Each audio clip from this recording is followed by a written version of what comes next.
नमस्कार, social media AIIMS में आपका स्वागत है। कहा जाता first is well and is well. AIIMS Vijaypur में आरंभ होने, जो आपके इलाज होने उससे पहले ही अनेकों जो योग्य डॉक्टर यहाँ तैनात हो चुके हैं। MBBS स्टूडेंट है, वो भी यहाँ पर पूरी ट्रेनिंग ले रहे हैं और अलग अलग विभागों की जानकारी हम आपके पास इस सोशल मीडिया के क्रम में चला रहे हैं। और आज एक और बहुत ही महत्वपूर्ण विषय है, वो भी पैथोलॉजी विभाग में है। आप भली भांति परिचित है, जो ये कार्यक्रम लगातार देखते हैं।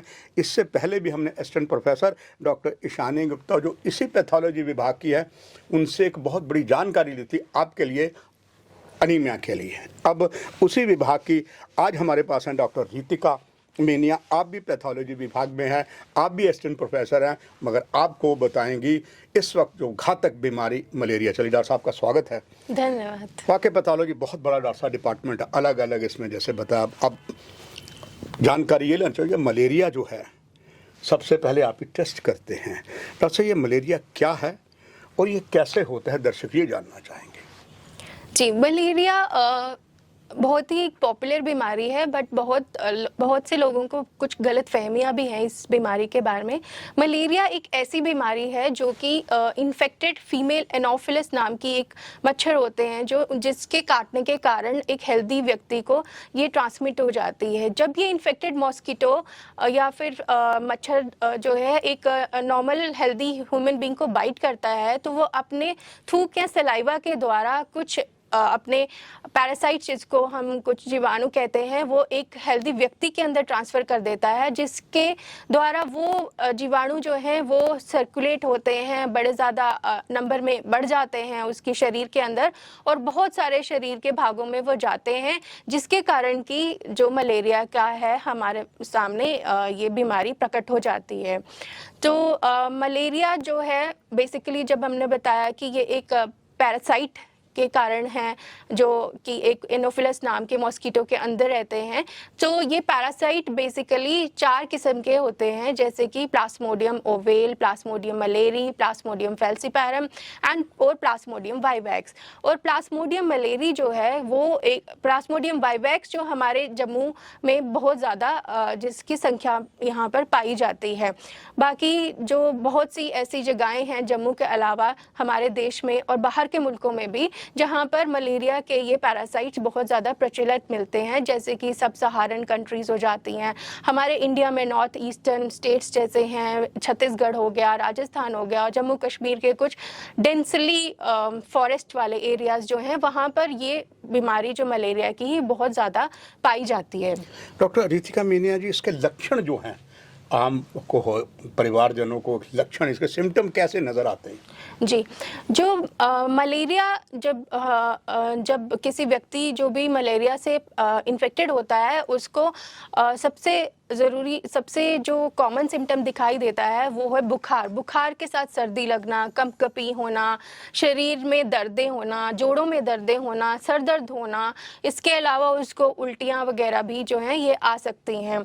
और जो इसका बुखार का जो है कुछ देखा जाता है, एक पर्टिकुलर पैटर्न्स दिखाई देते हैं मलेरिया में, जैसे कि कई बार बुखार चढ़ता है, उतरता है और फिर 48 घंटे के बाद दोबारा बुखार चढ़ता है, या फिर बुखार जो है 72 घंटों के बाद चढ़ रहा है। तो जो ये बुखार के कुछ पैटर्न्स होते हैं, अगर हम इनको देखा जाए, इनको ढंग से मॉनिटर किया जाए, तो हम एक उस नतीजे पे पहुंच सकते हैं कि ये एक पर्टिकुलर टाइप ऑफ स्पीशीज़ जो है उसके कारण ये व्यक्ति को इन्फेक्शन हुई है, तो उसी हिसाब से उसका हम आगे ट्रीटमेंट भी कर सकते हैं। डॉक्टर साहब, पूरा भारत सरकार मलेरिया के लिए चिंतित होती है। जम्मू कश्मीर की बात करें तो चाहे वो डायरेक्टर हेल्थ सर्विसेज के अधीन आता है या गवर्नमेंट मेडिकल कॉलेज के एजुकेशन के अंडर आता है, दे आर वेरी सीरियस। बावजूद अब एम्स अत्याधुनिक सुसज्जित कई चीज़ें लेके आ रहा है। एम्स में स्पेशलिटी जो है मलेरिया को डायग्नोस को पहचानने के लिए, इक्विपमेंट के लिए, और आपके पास कौन कौन से संसाधन ऐसे हैं जो किसी को अगर मलेरिया होता है तो एम्स का इलाज टॉप होता है, वो क्या है जम्मू में होगा? जी, सबसे पहले तो अगर किसी पेशेंट को हमें ऐसे सिम्पटम्स नज़र आ रहे हैं जो कि मलेरिया की तरफ पॉइंट कर रहे हैं, तो उसके लिए हमें उसके खून की जांच करवानी चाहिए, जिसमें कि सबसे मोस्ट इम्पॉर्टेंट है हम अपनी लेबॉरेटरी में पैथोलॉजी लैब में टेस्ट करते हैं, जिसको बोलते हैं thin smear and thick smear of peripheral blood smear examination, जो कि एक छोटी सी नीडल प्रिक द्वारा सैंपल लिया जाता है, स्लाइड बनाई जाती है, उसको स्टेन करके माइक्रोस्कोप के अंदर देखा जाता है। जो हम थिन स्मीयर एग्जामिनेशन करेंगे उसमें हम बता सकते हैं कि मोर्फोलॉजी ऑफ द पैरासाइट क्या है या कौन सी स्टेज ऑफ डेवलपमेंट पे वो पैरासाइट है। और जब हम थिक स्मीयर एग्जामिनेशन करेंगे तो हम बता सकते हैं व्हाट इज़ द नंबर जो हमारे खून में प्रेजेंट है उस पैरासाइट का, कि ये कितना ज़्यादा घातक हमारे अंदर प्रेजेंट है, उस पैरासाइट की क्या संख्या है हमारे शरीर के अंदर। और उसके अलावा हम रैपिड डायग्नोस्टिक किट्स जो हैं आजकल बहुत ही कॉमनली अवेलेबल हैं, तो उसके द्वारा भी जांच की जाती है, जिसका रिजल्ट बहुत ही जल्दी विदिन 15 मिनट्स हमारे पास आ जाता है। तो और बाकी और भी बहुत सारी खून की जांचें लेबॉरेटरी में की जाती हैं, तो उसके बाद ही हम नतीजे पे पहुंचते हैं कि ये इस पेशेंट को मलेरिया है। डॉक्टर रितिका जी, खास करके मलेरिया की बात करें तो लंबे समय से देखते आ रहे हैं कि किसी को पॉजिटिव हुआ वो क्लोरोक्विन देते हैं या कुछ ऐसी दवाई देते हैं। क्या अब वही ट्रीटमेंट चल रहा है या उससे कोई और अत्याधुनिक मेडिसिन जो है मलेरिया जिसको पॉजिटिव है उसके लिए आई है? जी, सबसे पहले तो ये जानना ज़रूरी है कि कौन सा पैरासाइट की स्पीशीज़ उस एक व्यक्ति को इन्फेक्ट कर चुका है, जिसको मलेरिया हुआ है, उसी के उपचार किया जाएगा, उसी के टाइप ऑफ स्पीशीज़ के अकॉर्डिंगली ही उसको ट्रीटमेंट भी दिया जाएगा। तो जैसे कि हमारे पास पहले हम उसके सिम्टम्स देखते हैं कि इसको बुखार आ रहा है तो किस तरीके का बुखार आ रहा है। उसको कोई जैसे कि एक बहुत ही कॉमन बीमारी होती है मलेरिया के साथ, जिसको सेरेब्रल मलेरिया कहते हैं, कि दिमाग उसका इन्वॉल्व हो गया, उसमें उसको बेहोशी हो गई, वो बहुत ही ज़्यादा सीरियस हो जाते हैं, तो उसको कोमा की स्थिति में भी चला जाता है, तो उसको प्लाज्मोडियम फैल्सिपारम की वजह से इन्फेक्शन हो गया हुआ है। या फिर प्लाज्मोडियम मलेरी के अलग सिम्टम्स जो हैं, वो सिम्टम्स और उसके आधार पे पहले तो हम उसको दवाई देना शुरू करते हैं। और जी हाँ, क्लोरोक्विन जो है वो अभी भी दिया जा रहा है। उसके अलावा अभी हमारे पास कुछ, जैसे हम कहते हैं ACT, that is artemisinin combined therapy with anti malarial, जो है जो कि बहुत रूटीनली हमारे पेशेंट्स को बेस्ड अपॉन द सिम्टम्स और जगह कैसा उसका फीवर आ रहा है और कैसे जो उसका डायग्नोसिस हुआ उसके हिसाब से हम उनको दवाइयाँ देते हैं। डॉक्टर रितिका जी, एक कहावत है, prevention is better than cure. क्यों ना मरीज को बीमारी लगे ही ना, उसके लिए खास करके मलेरिया बहुत फैला हुआ है, क्या क्या प्रिकॉशन जो है करना चाहिए परिवारजनों को, इसके लिए आपकी जानकारी सभी दर्शकों के लिए।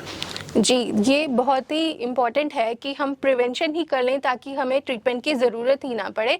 और जो ये हमारा प्रोग्राम है इसका असली मकसद ही यही है कि सबको जागरूकता दी जाए ताकि हम इस मलेरिया से बच सकें।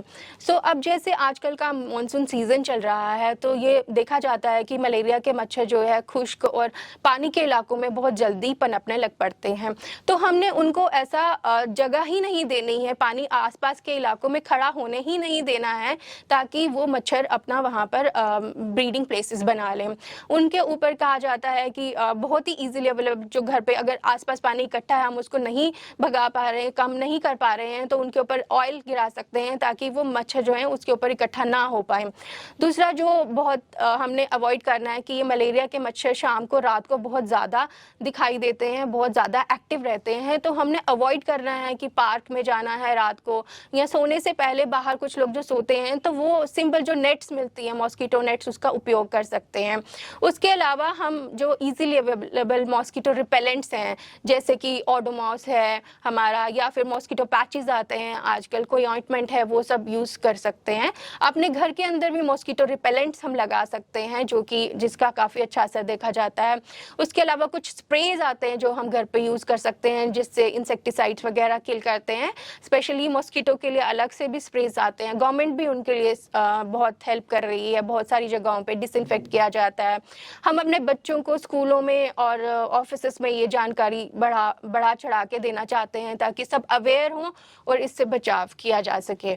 और इसके अलावा जो हमारा इंडिया में चल ही रहा है नेशनल मलेरिया एलिमिनेशन प्रोग्राम जो है, उसके तहत भी बहुत सारे मेजर्स लिए जा रहे हैं ताकि मलेरिया से छुटकारा पाया जा सके। और सोने पे सुहागा एम्स आपका करेगा अत्याधुनिक जी, इलाज, बिल्कुल, बिल्कुल। इसमें करेगा। दर्शकों, ये महत्वपूर्ण जानकारी इस श्रृंखला के इस अंक में इतना ही। डॉक्टर रितिका मीणे को धन्यवाद देते हुए आपसे भी इजाजत लेते हुए नमस्कार। धन्यवाद।